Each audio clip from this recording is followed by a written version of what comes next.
Salut à tous, cette semaine on prend des nouvelles de la Peugeot 508 PSE et de la Polestar 2, sans oublier l'hybride rechargeable chez Mercedes et un nouveau moteur signé Aston Martin.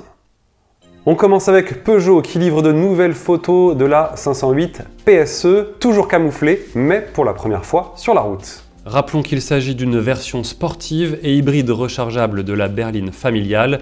Celle-ci devrait revendiquer une puissance de 360 chevaux et une autonomie zéro émission de 50 km.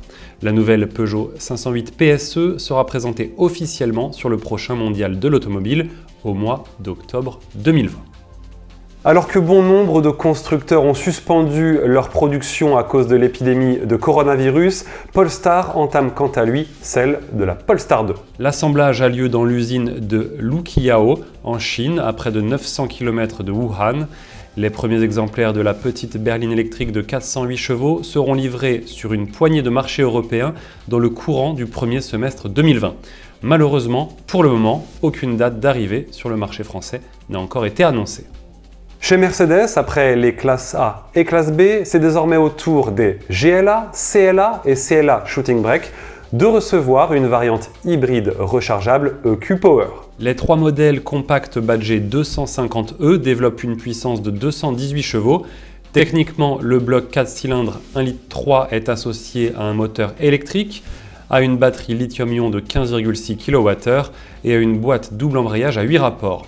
L'autonomie électrique pourrait atteindre près de 70 km.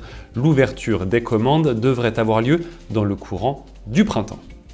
On termine avec Aston Martin qui montre son nouveau moteur, un V6 3 litres biturbo hybride. Le bloc sera inauguré sur la supercar Valhalla, attendue en 2022. Il s'agit du premier moteur entièrement réalisé en interne depuis 1968. Rappelons que le V12 actuel est produit chez Ford et le V8 fourni par Mercedes-AMG. Le V6 en question pourra être utilisé dans une configuration hybride simple comme hybride rechargeable. Le constructeur anglais a d'ores et déjà annoncé une puissance d'environ 1000 chevaux pour la Valhalla.